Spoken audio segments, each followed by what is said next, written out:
Welcome to For Book Lovers Only Live Radio, where we discuss amazing books written by talented authors.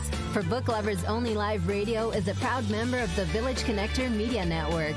If you love books, we have a home for you. Now time for your host and chief book lover, Rob Brown.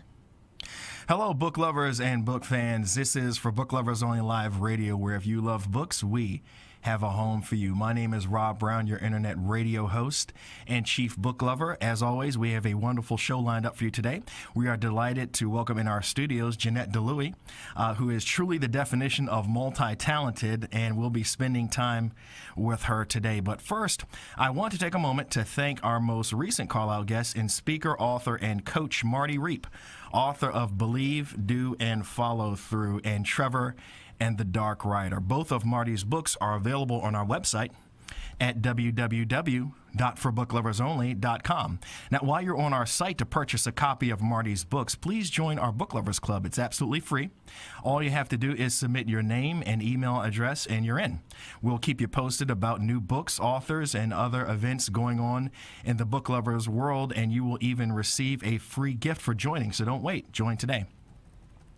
A little information about some upcoming book fairs. The first annual Detroit Festival of Books is going on actually today, July 16th from 10 a.m. to 4 p.m. So it's actually taking place right now as I am speaking. But at the very least, I wanted our book lovers to know about this event for next year. It is at Eastern Market, Shed 5, located at 2801 Russell Street in Detroit, Michigan. It was organized by the Book Club of Detroit. This event is free. It is the first ever used and rare book festival in the Motor City, and its mission is to foster a stronger love and appreciation of books for the greater Detroit residents. Please visit detroitbookfest.com/ for more information. Next, we have the 2017 Hong Kong Book Fair. This will be Wednesday, July 19th to Tuesday, July 25th.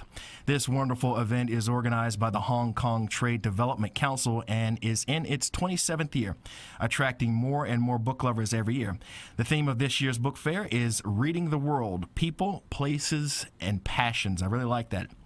There will be diverse cultural activities and exhibits involving children's and teens books, religious and spirituality books, along with ebooks, audio-visual learning aids, and other multimedia products. Among the event speakers will be Sarah Wheeler, Cedric Fernandez, and Tim Moore.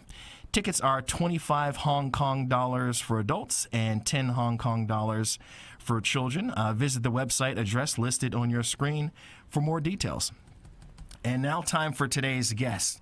She is the author of 10 novels across 4 genres and counting. Let me repeat.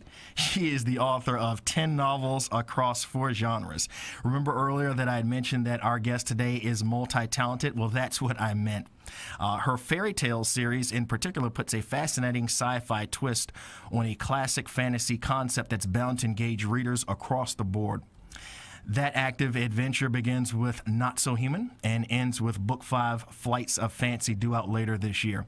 An avid reader and writer, she also runs Innovative Editing, a full-service editorial business that focuses especially on helping other writers earn their own book writing credentials. And I know firsthand the quality of her work because she is editing my first book, No Business Cards Allowed, so she definitely has her work cut out for her. Her name is Jeannette DiLouie. Jeannette, welcome to For Book Lovers Only Live Radio. Thank you so much. It's great to be here. Absolutely. So you and I had spoken many times before in the past, and finally we're able to meet. I'm really excited that you're in our studios. Tell us a little bit about yourself. Okay. Let's see. I was an English major in college, which I'll go into more detail about that later, I'm sure. Born in New Jersey. Moved to Lancaster, Pennsylvania when I was about 7 years old, grew up there, and then moved down here for my first out-of-college real job experience. Lived here in Baltimore, Maryland for 9.5 years, and I'm right back in Lancaster now. Okay. In Lancaster, that's Dutch country with the Amish and the Mennonites. Yes, yep, that is what it is known for, Amish all the way. How is it like living there? You know what? That really depends on what time period we're talking about. When I first moved there, oh dear, like 25 years ago now, it was very, very rural. And honestly, as a Jersey girl, I was rather not impressed with it. Right. But it is getting so much more busy and industrialized, and to the point where the traffic is really getting annoying. And really, you don't see many horse and buggies anymore either. I'm rather surprised when I actually see one on the road, and back in the day, that used to be a common occurrence. Now, that's interesting that you mentioned it. You say it's getting busier. I actually, when I first started writing my book, and I wanted to do basically a writing retreat. I wanted to go to a place that was pretty quiet, where I was able to concentrate, and I chose Dutch country. This was January of 2016, and I basically holed myself up in a hotel room and wrote like 10,000 words in a weekend. And I remember going to Lancaster, Pennsylvania, because I was under the impression that it was a very quiet community and that not a lot going on, but you're saying it's getting busier. It is getting busier. They are just building new complexes and housing, lots every other day, it seems. So a lot less farmland and a lot more people now. I see. It seems like that's just kind of like the way of the world. And obviously, you're an author. I want to talk about the Fairietales series, but first tell me a little bit about how you became an author.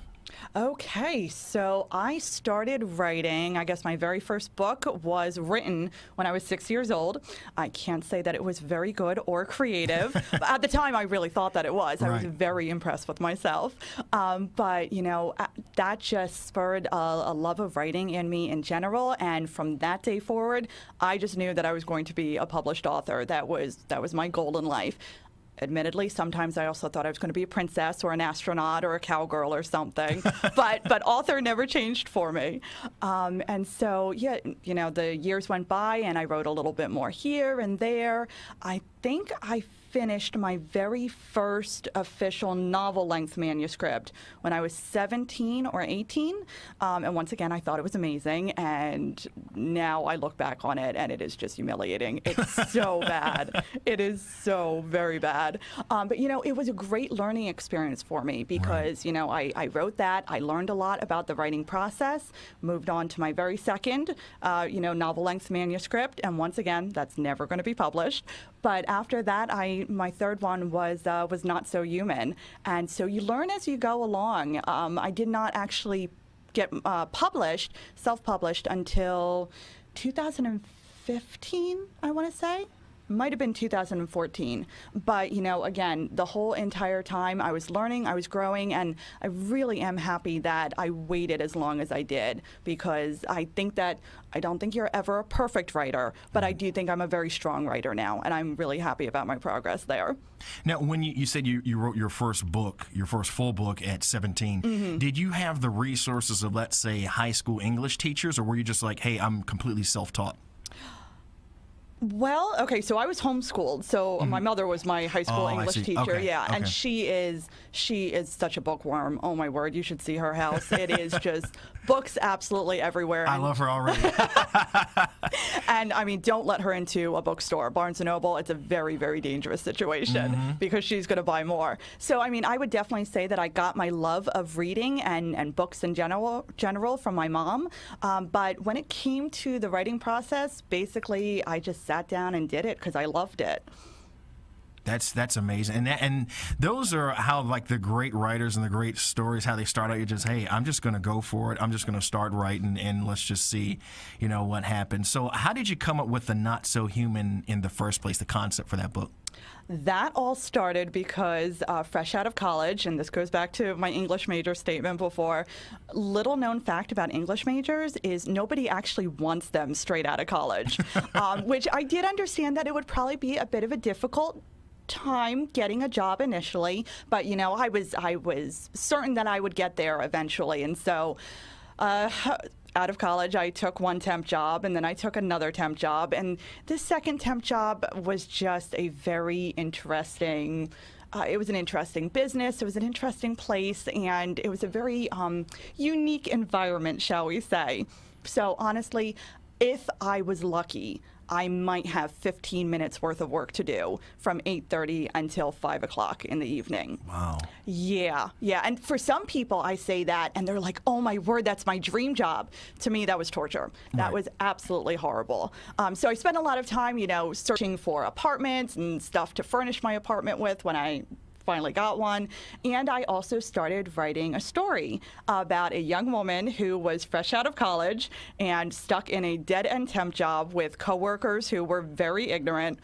And somehow or another, within 2 chapters, it turned into this fantasy story about a Scottish fairy princess who was living in America in hiding with an identity so secret that she didn't even know about it. Wow. That's really, I mean, it's a very unique concept. I really like the concept of the book. And it's interesting that you took your experience from a temp job and say, hey, I'm going to use this as a book. Did you know that it was going to turn into a 5-story series when you started it? No, I had no idea whatsoever. There are 2 different kinds of writers out there. There's plotters and pantsers. Plotters are the very organized kind of people who they sit down and they figure out everything that is going to happen in their story before they actually start writing. And then a pantser is someone who sits down and they just write and see where it goes. I am definitely a pantser. I'm about as much of a pantser as anyone can possibly be. So I had no idea where this story was going from start to finish. It was actually an adventure for me to write it, just as much as for anyone to read it.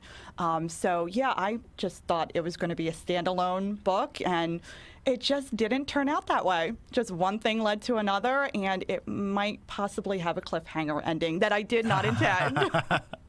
Now, tell me, when you go to, you say you just sit down and just start writing, do you have a special place or special, a lot of authors, when I talk to them, they say, oh, I do writing, or I write, in my book, in my study, or some of them have a coffee shop. Do you have a special place where you're in a zone when you're writing, or just kind of anywhere? I can write just about anywhere as long as I have headphones. But I will say that for the most part, my books have been written at work where, again, I just didn't have anything else to do. It's not like I did not try. I really did ask. And, it just, for whatever reason, there was not enough to do. And so I would fill my time writing. So, yeah, it was usually at my desk. Okay. So tell us a little bit about, the characters in this series. Just kind of tell us a little bit about, how you develop the characters in this series.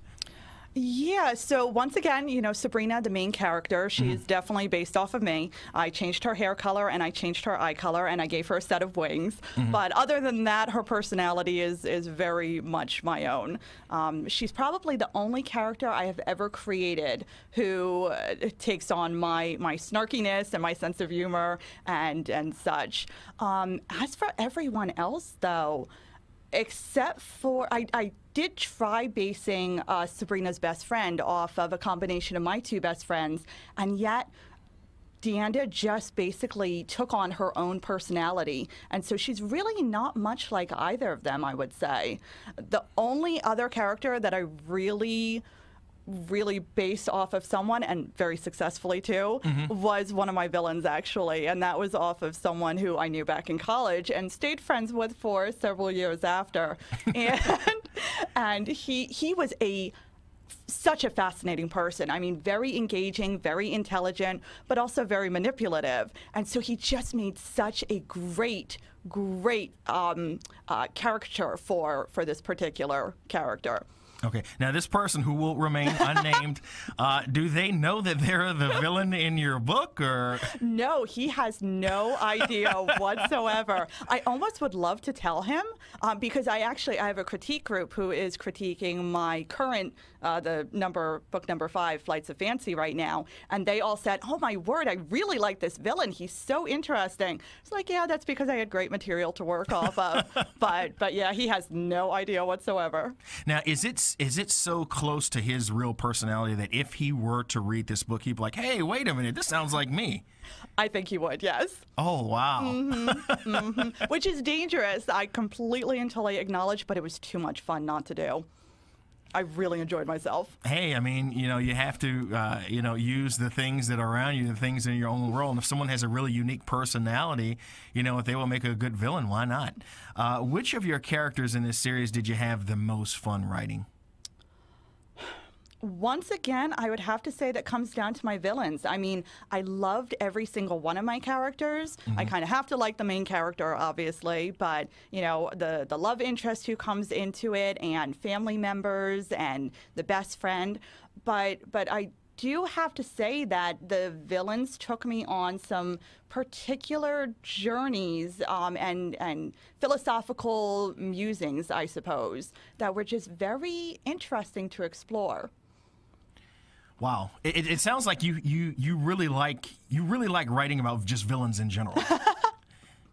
I like writing in general, but let's face it, when you're writing a novel, you're probably going to have a villain. They're a very, very integral part of your story. They're what drive the main character along. So I do think that you have to work pretty hard to make them engaging and interesting and just, as intriguing as possible. Well, there are some books out there where they're a villain, but you're like, I kind of like this villain. Yes. And you see it in movies and stuff. You're like, I really like that villain. It's just, I guess it's just kind of like the way literature goes sometimes. Now, when you're writing and let's say from time to time you experience writer's block, like how do you get past writer's block? Because I know obviously all authors at some point, hit that obstacle. How do you deal with writer's block? Normally, I am very blessed. I almost never do struggle with writer's block, but yes, it definitely does hit sometimes. And there are so many different ways to get past writer's block or over it or around it. One of my favorite ways is to go off and give myself a break and just eat some chocolate. Chocolate really does work. Oh, chocolate solves so many problems. I mean, it's just like, the medicine that kind of cures a lot of things. So you have 5 books in a series, and you say your 5th book is coming out later this year. Yes, hopefully. The whole entire manuscript is written, and actually, I suppose the 3rd draft is complete, but it's with one of my critiquers at the moment, and she's going through it, and she will tell me what works and what really needs improvement. Okay. Now, when you, and we're going to get into a little bit about your business, but as a writer, when you get critiqued, how do you take it? Some writers really don't like anyone critiquing their books. How do you take critique? I think that critiquing is such a very important part of the writing process. I will say this from personal experience and also seeing so many other writers deal with this. Self-editing is very difficult. It is one of the most difficult processes ever because we as the writers know exactly what we want to put down. And so we're in our own heads and we see what we see down on paper and we go, oh yeah, this works. I mean, maybe I want to change that little word or, maybe, well, that sentence structure needs to be altered. But overall, we see a pretty decent picture. And then, we turn it over to someone else and they might have a completely different perspective on it and different interpretations because let's face it, the English language is extremely complicated in both amazing ways and in some rather challenging ways as well. And so it's so important to get feedback. Now, I'm not going to say that I've never gotten offended from the feedback that I have gotten, especially my editor, my main editor. She is amazing. And I love her. She is actually my older sister, and she is so intelligent and so brilliant. But at the same time, she is so thorough. So sometimes I don't like her very much. But at the same time, I will tell you this, that as much as I might get irritated with her critiques, I take, 85% of them easily just because she's right. And here she is coming at it from a different perspective. And she's bringing in a new analysis that's really important. Right. I mean, I think that is important. I think it's great to have somebody that has those type of skills that can go over your work with a fine-tooth comb, which is one of the reasons why I'm working with you. I had briefly flirted with the idea of self-editing, and I kind of looked at it, I was like, yeah, this looks pretty good. And then I gave it to you, and you gave it back to me like, yeah, I definitely need an editor. So, yeah, it is very important in the whole process. Now, obviously, you've written 4 books. You got your 5th one coming out. Actually, you've written 10 books, but you have your 5th book coming out in this series. Is it true that you not only write your own books, but you help people write them as well? Yes, that is correct. Back in 2013, I started my innovative editing business as just a side job at that point, and it was because I talked to so many creative writers. Inevitably, I would get into a conversation with a new acquaintance, and hobbies would come up, and so I would mention, oh yeah, I like to write my own stories, novel-length manuscripts. And they would get so exceptionally excited. Their eyes would light up and they'd lean forward, not because they cared at all about my stories, but because they had their own story ideas in their mind that they were just so thrilled to share with someone else. And so they would tell me about these intriguing plots and vivid characters and just really great ideas until I would get really excited about what they were talking about. And so I would inevitably ask them, so how far along in the story are you? And then all of a sudden, their attitudes would completely and totally change. And they'd kind of, tap their foot against the floor and stare off into the ceiling, or at some point that it was not me. And they'd go, well, I haven't actually started it yet. It's still a work in progress in my head. And I'm going, but what you just said was so well thought out and so detailed, so why aren't you starting it? And so I came to the conclusion that there are usually a couple different reasons why people do not start these story ideas, even though, they are concentrating on them so hard. Number one, they don't have the right amount of encouragement. Number two, they don't think they have the time to actually sit down and write it. Mm-hmm. Or number three, they don't think that they have the guidance and the tools in order to do it. And so that is what innovative editing is all about. It is about, helping people to find the time, to find the skill set, and also to find some encouragement that, yes, you actually can do this. You just need to practice it. And again, never perfect it. That's kind of impossible, but get stronger at it until you are confident enough to put that out to the world and let other people see it. So innovative editing is more than just editing. You basically coach aspiring writers through the entire process. Yes, yeah, it depends on where they are and what they're looking for. It is very, very client, very creative writer centric. So if they do need coaching, if they need, brainstorming ideas, so they are starting off right at the beginning and they just have some semblance of a novel or a nonfiction book that they want to write, then I'll sit down with them and I will actually help them think it all through and figure out what kind of course they want to set. If they've already written a whole entire manuscript and, they want some guidance on editing it, I can step in there also. And if it is a complete manuscript, then I will look that over also and, tell them, okay, this is where it really is so strong. You did a great job. And over here, I think you need a little bit more setting detail, or this dialogue is not coming across as realistically as it could. And so I'll help them with that whole process and then even give them some publishing guidance in the end. Now, when you say publishing guidance, do you basically give them counsel with regards to whether or not they should traditionally publish or they should self-publish? Yes, yeah. So there are so many questions when it comes to the publishing route. Whether you want to self-publish or whether you want to try to get a literary agent or a small publishing company, what is a query letter, which is basically what you need to send out to literary agents or publishing companies when you're trying to get someone to say, ooh, I want to sponsor that book. So I basically walk them through the whole entire process, because while I personally am self-published, I have gone through the query letter back and forth myself many, many times, so I do understand it pretty well. Yeah, I can imagine that's a pretty intimidating process, especially for a first-time writer when you coach them through it and talking about the query letters and the literary agents. Mm-hmm. Do a lot of times when you're talking to an aspiring writer, they're like, yeah, maybe I should just go ahead and self-publish? Normally, I think that writers have aspirations of, making it really big, of being the next J.K. Rowling or Stephen King or, David McCullough if they are writing nonfiction. And that's awesome. That's wonderful. I am not going to stifle that dream. At the same time, though, there's just a lot of information that they need to know in order to go for that dream. So what I usually coach people to do is, yes, go ahead and try to get a standard, traditional, publishing contract first. And if that doesn't work, and if you get sick of the query letter writing process, then in that case, start exploring self-publishing instead, because it actually is a rather legitimate means of publishing. Now, I imagine is there a large kind of capital outlay with regards to self-publishing? I mean, should a person you need like X amount of thousands of dollars in the bank for printing and ISBN and stuff like that, or?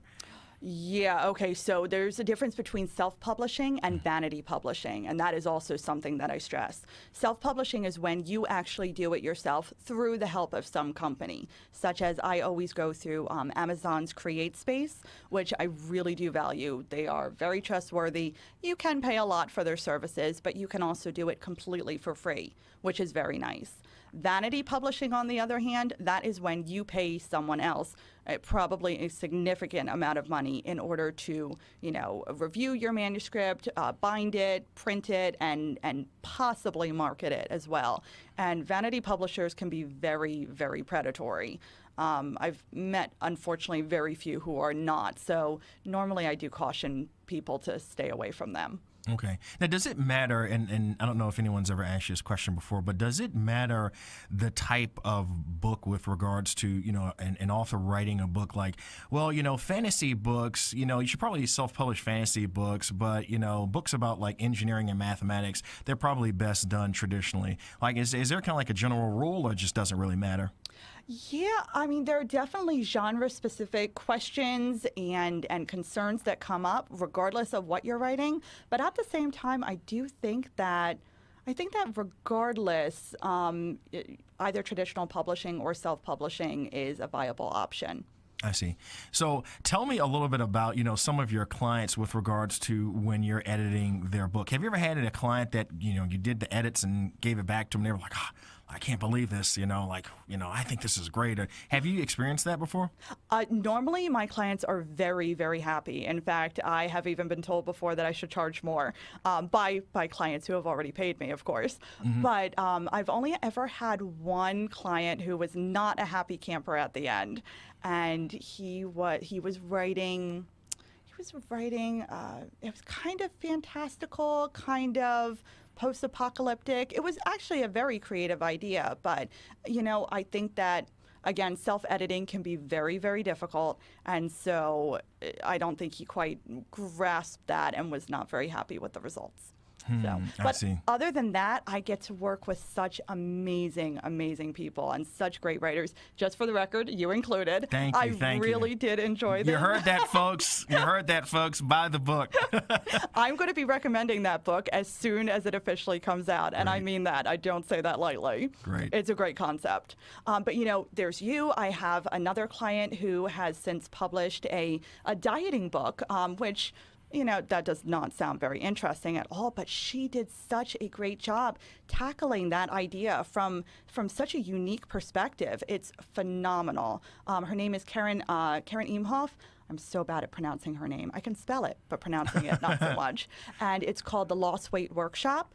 I'm working with a lot of other aspiring writers right now who are trying out, children's fiction, some rhyming books, and some other more novel-esque, theory, storylines and everything. And just working with these people, it just amazes me every time how creative the human brain really can be. Oh, absolutely. Absolutely. Mm-hmm. The possibilities are endless. So as we wrap up here, I just wanted to see if you can give our viewers and our listeners a little piece of advice for those who are thinking about writing a book, but, haven't quite the courage to take that final step to start. Okay. You know what? Just write. Just sit down and write. No one is going to look at that unless you, of course, give it to them. No one needs to look at it until you are completely and totally confident that, this is something that is interesting, that is engaging, and that's worth sharing. So the writing process to begin with, it's just between you and yourself, and that is it. Therefore, you really should not be intimidated by your own opinion of yourself. So just go for it. That's great advice. That's great advice. Jeannette, thank you so much for stopping by for Book Lovers Only Live Radio. We are happy that you are here. The series is Fairietales series. Her name is Jeannette DiLouie, and the first book is Not So Human. It is available on forbooklaversonly.com. Please pick up a copy, and she also owns and runs Innovative Editing. So if you are thinking about writing a book and you need a great editor, she's your woman. You definitely need to hire her. Thank you, Jeannette. Thank you so much for being here. Thank you. We're out of time, but be sure to join us next week when we will interview our call-in studio guest, Carol Tetlow from the United Kingdom, to discuss her books set in a family medical practice.